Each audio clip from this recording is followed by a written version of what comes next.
Eh, ma femme. Eh, tu es. Observe-le.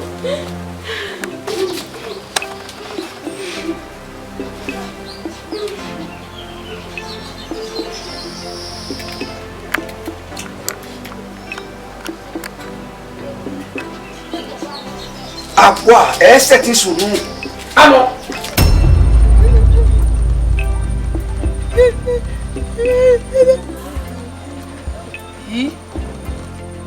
On a beaucoup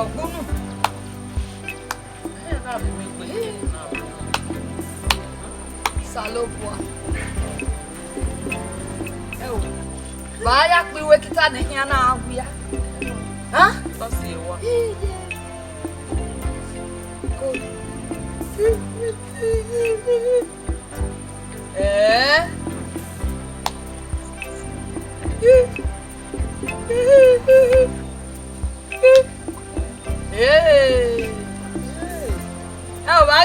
Ene no tanan. Salopo. Okoni gopo jalla. Ri fi emi gbo ewe mo anu na meti kun abo sunu yi.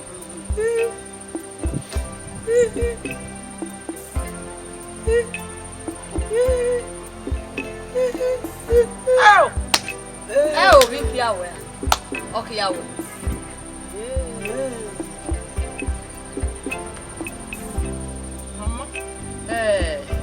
On sani no nu yi. Taga yi mo e abi ayi ti o ni. Yo waya. Gbani waya. Yo Abuejo.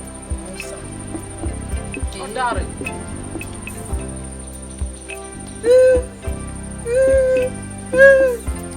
Mama say Okay ma.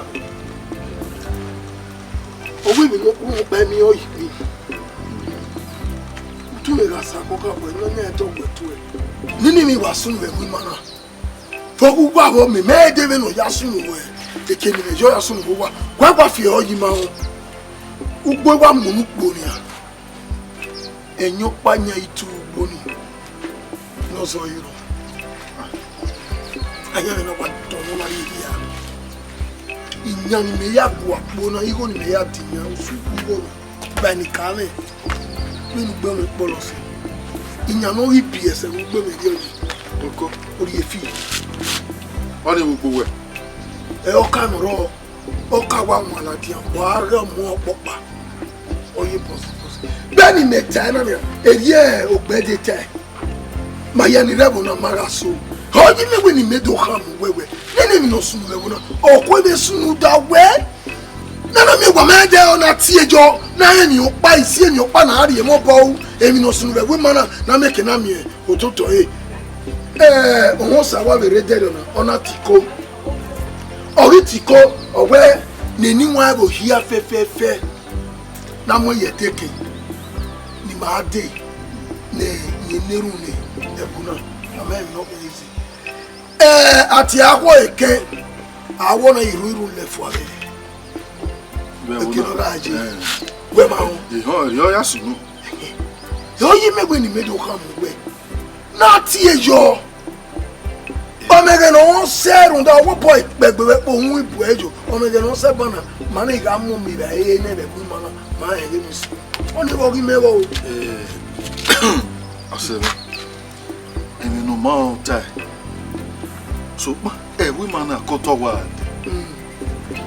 Otebe azeye Benin Movie erio iwa je pe wa bu me we mana koto ade ebo no ja ko mana ni o se ge kwa omo mi ya we mana ya na de na kwa ya na de na ebi aka ni ka gbore do ade ra e ede no de ya de ke we ma iyan do ki obe ani wa mi we ni ku me fempo upona ina ki dunya pa ni ya asani bi ogoja okume gbogbo ovi mi ari afinya akele de tobelo na rije na mo rijo bo si iyan mi me ya ohun eru na ni ori efina sijo to le de no fioto do aye lórí ti mese Obi asemota no kekore. So was you fi we ko ho. Awo wo no de. Iyo. Awo ma be ko mi ba da so mo bia so de ni. Baya mu yo. Hey rabi je kese ba kede ti on. Awo be bo re. Ba tu na ile bu ma. Ba le bu ma na ri. We man kan. Mama. Oh, we you don't talk with your dog. We not talk with me. Honey, me o. Ain't not with the time away. Not a tio. Or a man where money kyo. No man sick be that or anania. Mamma e my ye cabomwe. Or a sick be money. Mama. Wesi. Nazi heno. Ya fi ma bagbe na ya mi ojo. Na do tene. No rena. Because on a bungwe. Mama. Mama.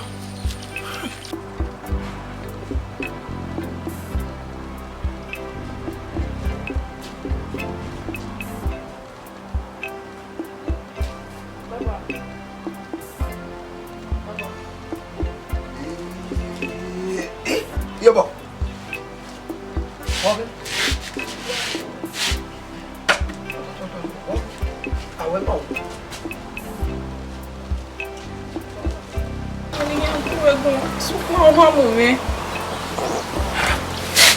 Okay, do way. Oh, how am I? Bumekwa. Oh, how a boy. You go Gualoa.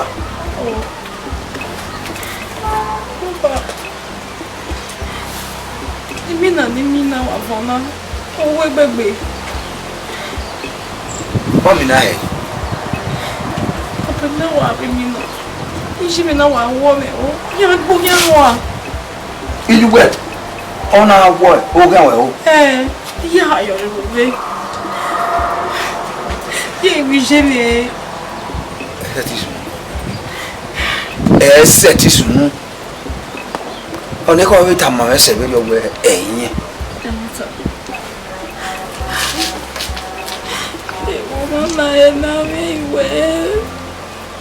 a Tamara said, "Will you wear Oma or Mapayo? Do you have me? They are there. I'm setting up with boy. What's in my phone? Do ya? If you want a motor, Cacabo. A new time away now. My family. Or more, you may live there. I said, "Take away." What? That is to know. It's about what? You were our I said, "See, we will." You are family. So come with me and then come up on here. So, but no more teeny, no more. Oh, very like silly affair. Can never go out. One. Eggo talking about Ukpomokpa and as go. Jogo! Ijobosa! Nana Monuwa.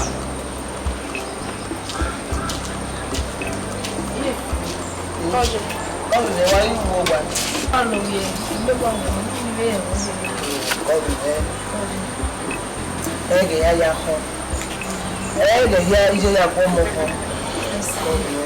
Ìwà rèé dúpọ̀. Náà yàrá mu kìlọ̀ ìwé ẹ̀kọ́ bẹ́ yà á rí rẹ̀ wẹ̀ lóde gbẹ̀sùn ẹ̀jẹ̀ níbi ya pọ́n kan wẹ̀ ẹ̀kọ́ bẹ́ ní rẹ̀ ní ìrọ̀rọ̀ rẹ̀ kẹ́ mọ̀ pa. Jẹ́ ó tó pọ̀ mẹ́. Jẹ́ ó tó pọ̀ mẹ́.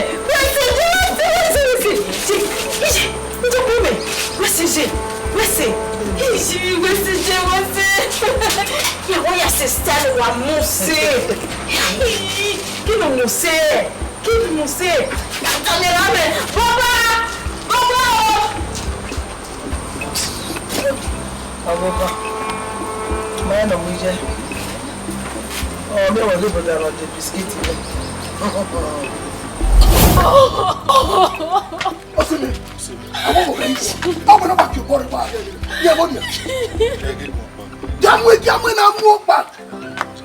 Ebe bo gani. bosi nga. Oka homia. Amaka worry. Ama me ho krakra no ba hombe. Indira ni. Oni so. Hey, no so we ji e go. E tu ape o me ari e ko igbo so oni say we gbe to oni say we gbe to do bi be ni ti. Wa ya fun na Iji ni. Omo ka me ka ba de ho krakara ba ho. Ama ho krakara. Ama ba ho. Ukpomokpa. Eu vou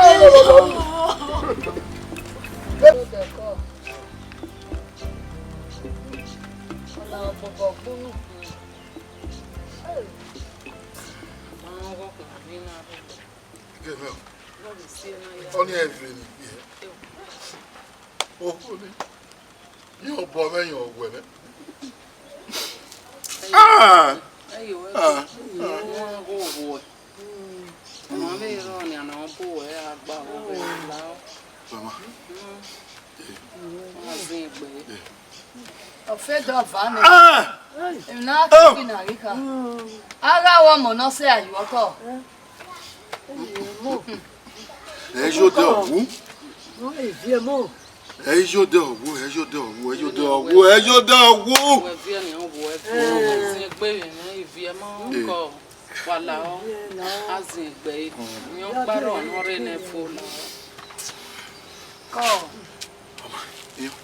Ọmọ egbe toto na je na.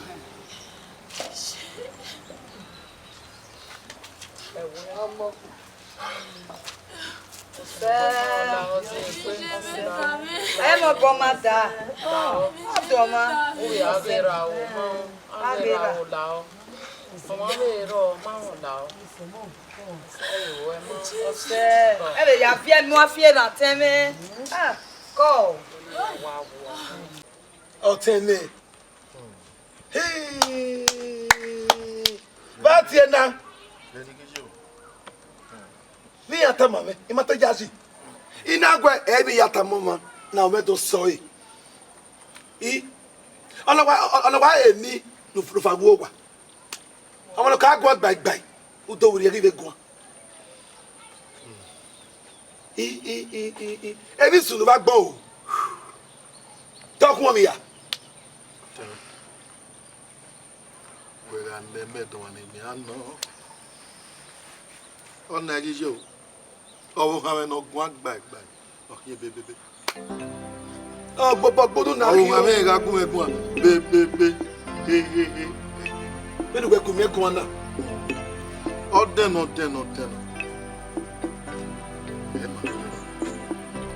Meu. De que ni mai mo yo. De se ni mai so. Ause ina mo ko ba. Baga. Benu gume gona. Amalo ka gona tai. Aba ke oti iwo gba. E ma fi am. Ego. Afu. E ma fi am. Bebe. E me gime wo ko e ma fi am. Se ni o ko ma o. E o e pe. O fi agbalita to. E de ase. E ka ma ga mo ni. Amaru gbe o. Dia to bayo ka be sunu be ni o. Ege ase o fi agbalita gbo. O ami o te ya. Ono ka gun. O bo yese ege kaka. O bo yese kaka mo gugu ke mi lo ta. O ba ki o ti. Ona we gbe. Ona bobo bunu. E o we gbe ma o. I will lift up my eyes unto the hill, for wherever you cometh my help.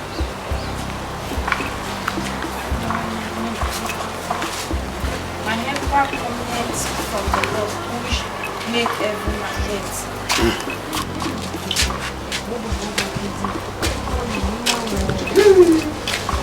Baba, bom yẹn. Iye bolo yẹn. O wa kalẹ̀ kwa. be no one. When I say you do that, no can I know for you. We have a year no magi man. Only not have if they don't want this son. Me majo. All you say na be bia. Ukpomokpa. Uwadiae school. Emi ukale kwa. We ye me bi na me we ya lelere wu mi. Ri ya die.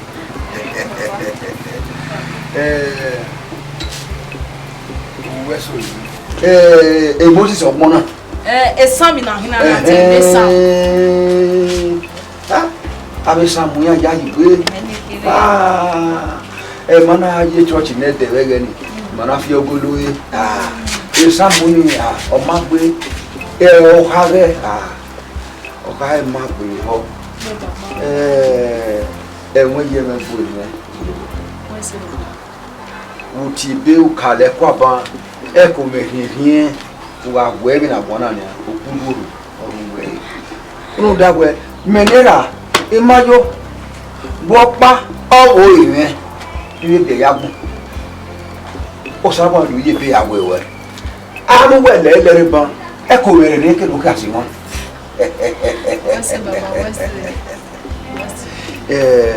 weso ilu ewo ọtí ahẹ́wọ̀ èyí wọ́n lè lọ́nà ìlú àti Uwadiae. Lẹ́yìn lẹ́yìn kọ́. Áwọ̀ ẹ̀rọ pọ̀.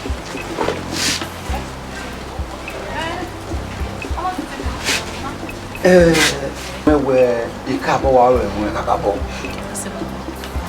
Wọ́n rí ọmọ pa nìyẹn ìyá gbàmúrọ̀.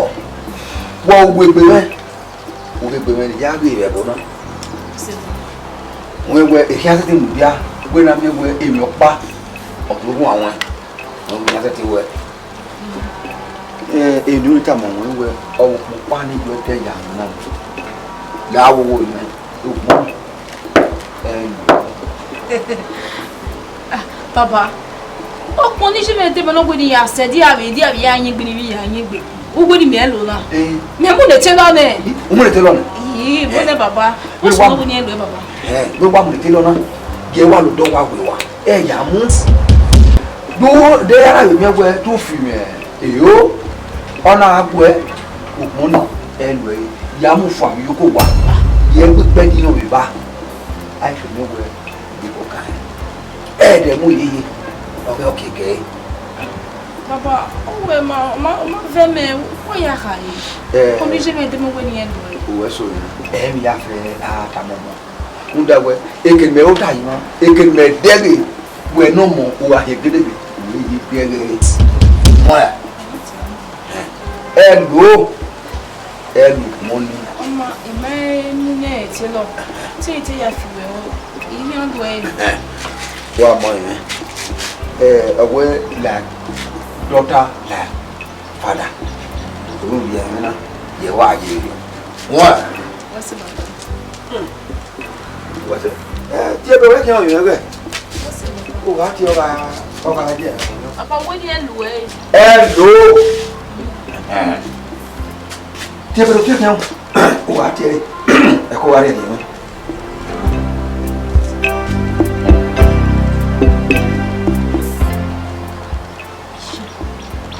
Ẹ̀rọ mi máa ti pè mí náà máa lò ó. Kò ní ṣe mẹ́ dẹ́ mi. Ní ẹ̀lú ẹ̀.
ese mana ni me do ni me we be wa be go ri me iwa we go wa be na ese oyo o da o la you kun e ke na je na e na ya kun ye o e tana o we si mana ya ge mi o se me ge iwo ma o bi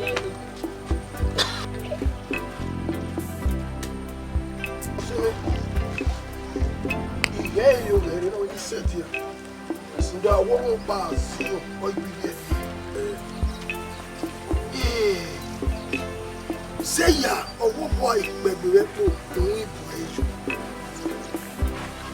You see your man, well, come on, they get netted in my net to take that time. So, Papa, no, you know, or see where you come over, where we are, oh, you know, every time, Mama.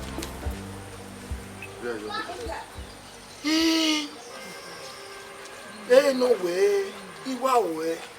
You jump on you when I okay, can you do 10 and I'm wait, no, I have figure any day. Huh? Well, sending New York away. Say, ya, as soon Bonia, walk Baboto, walk Baboto. Immediately on a woman guy now, if you have been one.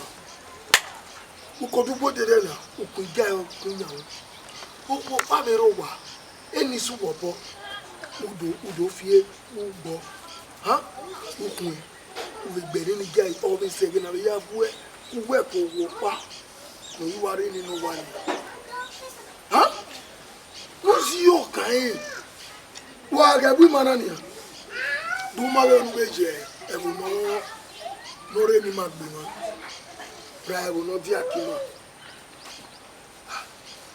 Oh, will not be a big yana, why can't we have a young woman?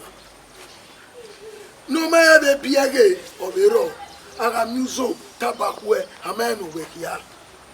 No cabe be an enemy water or the road. Oh, my boy, I want me no magbe or bomber, I told him your magic. Well, upon me. We be here o ke wa le ke go ke ku bori o pe mi o mi ko we so se ti ma o ni na ya ta na so pa o ha me ni wo ra gbon iwe me se ri yo we e ma oni dori oku o we no do no awe ni meni no do dego bo me ka ma we akono pa to pa ye meme wona ni ami mo no ma we bo kan so mo pa no always gbe bo to gbe odun si osi ama bu ma we mo bo kan ha say ya o wo me bo zo bo no ko o wo zo bo no ko agbapon also bono ka be nwe so mo gbogbo je be di onia eru apa do na ah no ye me no gu emu oye ka we o be na pin ye ji ama bi e wo ah wa si o kan tin mo ka ya o ma wesi adam ya gba o o ke bi ne ba kwati ere o ka o e mo se be nitano ya iyo no o ma e na nyo ni jebe no ba iwa be to o e gbe ma te sa so mi o mo to pa ni awo ni gba no ye ye na di aro o no wesi ekuna no ekuna na ni na te oni si o bi ogun o na wa si na je na ko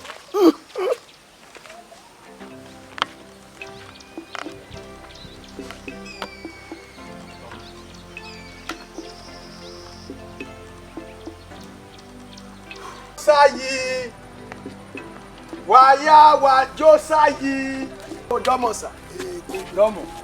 Bon sa. No wo ga me beba. Iwa po le lo ikian. Zewe ohun no salobo age me ade e wo na. Ma me 3 day fasting ati awe. O salobo ake han ma o mi eso no sunu be e bo na. mama Domo. Oga ko ni be ki am yobo. Wow. Epa, iya no ade. O devil ni na we dey. Down. Eri wata. Agari ya ga nu waka de pe. Erio. Ija. Erio dio. Wo ka o. Wo ka o. E se ni na kama we na we nu gbo amunu le bo na. No ka o no re. Omi jaji. Sapa pro. No ka o no re. Ami mi pa no mama mi pe. Sapa pro. Kero ma dede yin wo me re bu ko ni. Owo we tin e preach. Ni po mi nya no ma. Ami ki no. Oba do. Ma ke musumu. Epa, alugare pastor. O sagi meri. O hosa ni ke me my opa. Wa dan me yo. Do wa yin nwa. O bo wa yo kun yo. O sara gi o ma wa ajo. Ajo. O yi me ade. Me no gi wewo. O salo bo akodudu no yi mewe. O gi me ade. Ni do mu pa ye wo. O te dan me ho mi. Ayin ni nwa. O bo wa yo yo. Oni ni megana me no sapa se.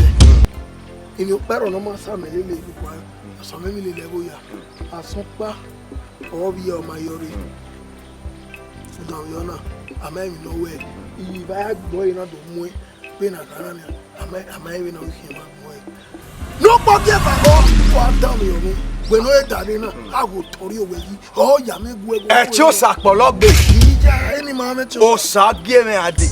Eina we ona veri ma ono na rigwari akin musumu e binu kwa be duele le bu na yo kwa be due ogi aso gi eyin ni me kam we na e ana kwa mi egbe okwa gola ti e no won bi yo a o lórí fi asa o irun awo jale irun o ya me ga de na pa ni do gwo re tin wa.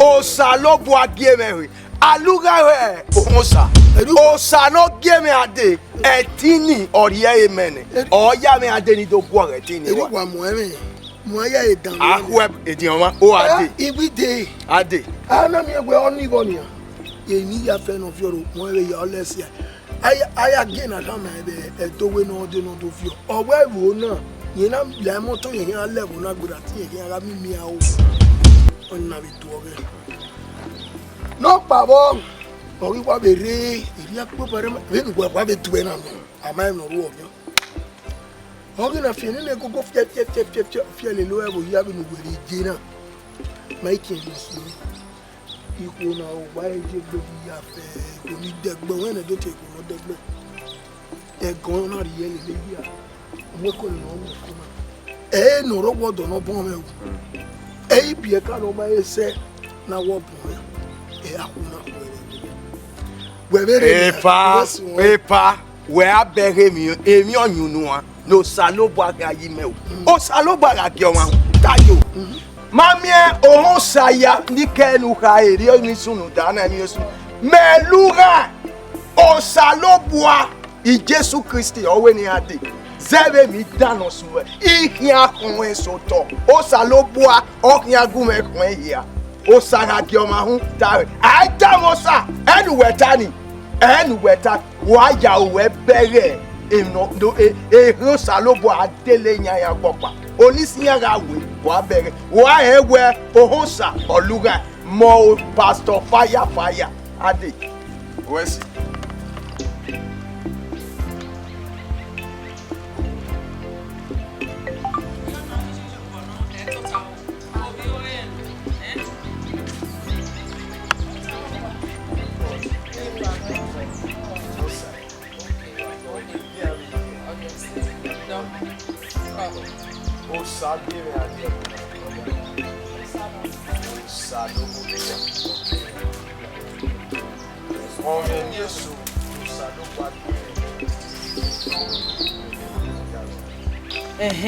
Bana miege bona e o sa ni wagi wabe o sa pologbe wabe ji obe o sa no re bona o so wa no re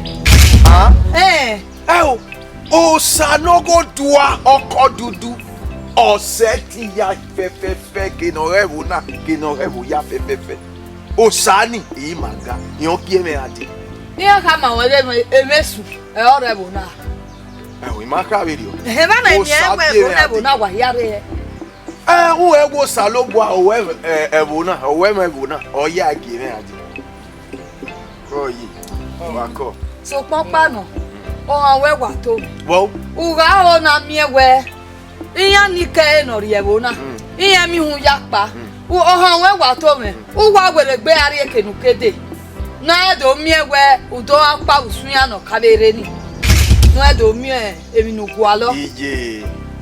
Ahun okpa ho no seti damusage. Mamie pastor ya hon sano kawe ni. I'm a pastor of different. Osalobwa ga kioma hun tajo. Uda etio salobwa owe dagmo. Owo bi me ga hia iguwero. Oya me ade. We wa we pe sere. Osanyati. Sanyati. Uwe buagu. Nda we. Ika yo boss se kai no eba. Ina we ohan we to me. Nu ari eke ukede. Ugudu we gwegbe. Igu wa meti ro e. Wa eti re mi nu riri mie. Emi nu riri mie uyo boda yo. Oni opa oni tama. We seye osanyati. Gumena wotapa. Ahun okpa ho tagbon na no so salobwa. Eti okpa ho no ro tagbon na no seti osalobwa. Osalobwa no jime oyiwe. Oyebo ya fefefe yon game ade. Ma Remata. Osanyati. Ikatama we I'm a pastor of different. I Jesu o game ade wona. Osara gioma hun tajo. Oya me ade. Waya mi mi efa be ni Jesu. Eso be ro no na be yu hu ye. Ahia. Agwa. Yakpa. Ma boss ese nu wa o. Ako. Osalobwa game ade. Ne watana. O hamu me yeye. Who died ti o pa o tagbon na no set osalobwa. Osalobwa la gioma hun tajo. Always call on my name. I will be with you. Or in Jesu ya loaded. Mami eti ya fe no heaven na. Osalobwa kan aye ya di o. Beni Jesu Kristi no ya.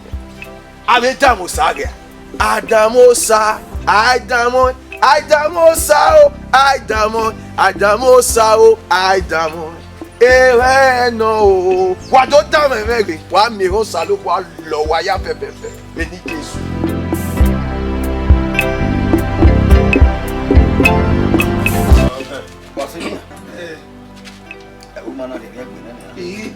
Ai wa hu.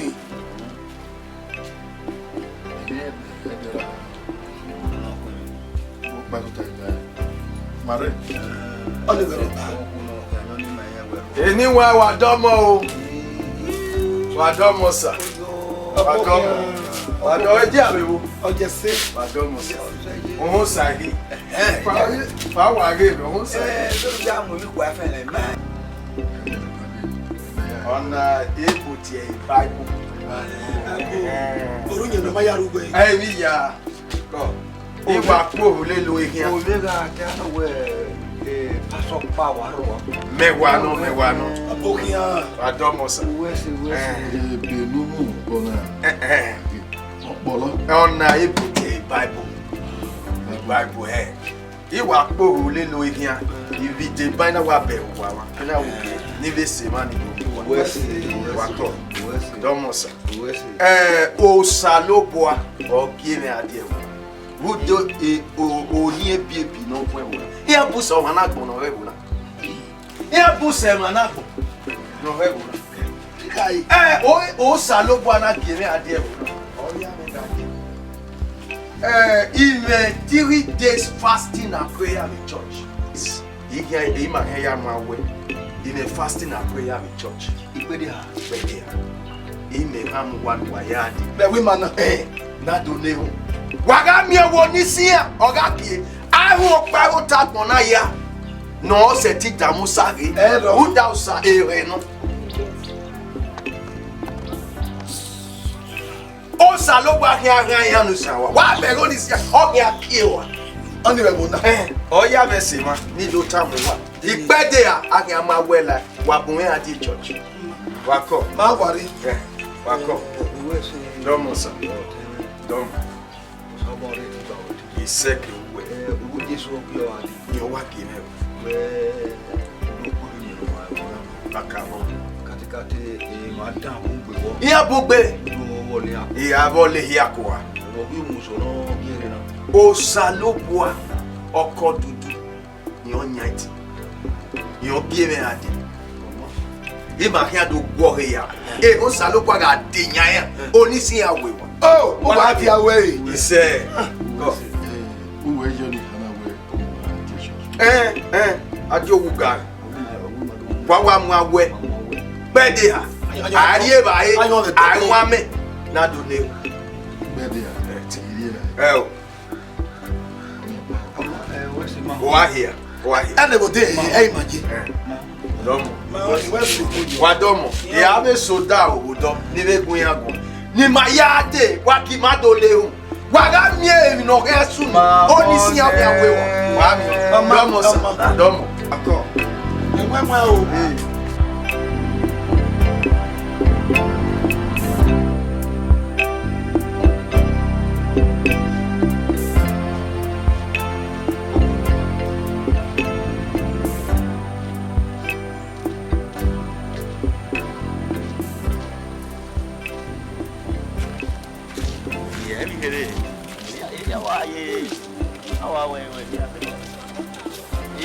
Oh yeah. Good job.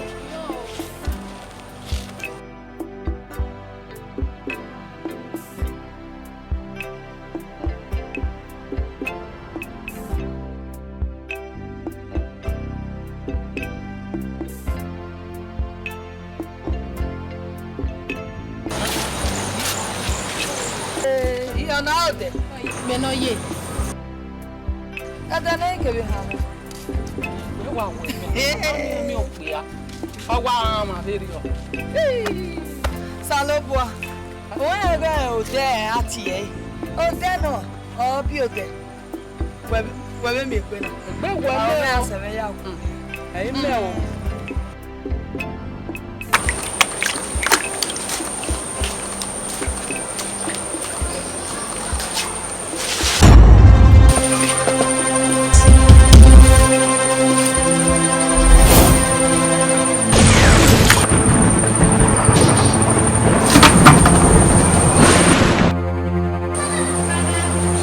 Ijobo gbere. Ana polu me mo ni Ijobo. Ijobo do fi wo gede. Hey!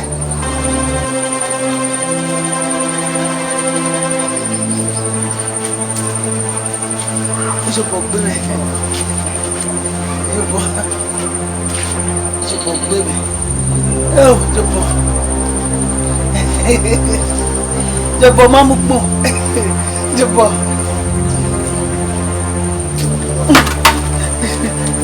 Hey. Jobo, hey. Me awa ata. Me aha mewo ni a. Me aha mewo ni mewu. Jobo. Jobo mi ya ni me wa eni mete ugwe. Me ata mi ya. Me ata mi ati meti ayukun na gbugwe wa. Egwe ma irun wa ni a. Ehe ni a. Me ata. Miata. Oh Lord my God. Deliver me. From Wosabuyi. Ima fi aye egbe baba kan. Ame e madano ona. Akiata me baba don give o enya. Osalopo ya gbin ari ni ma. Eri yanu lagbera no salopo no kio deni. Open your mouth and begin to pray. Leave my open your mouth and begin to pray.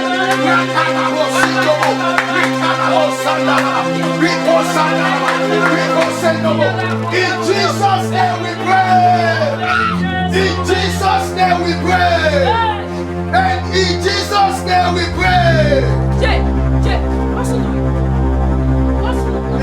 In the name of Jesus. Papa Nyania.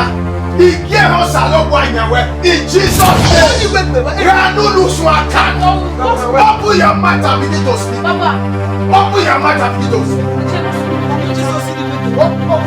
In Jesus' name we pray. Amen. you swaka.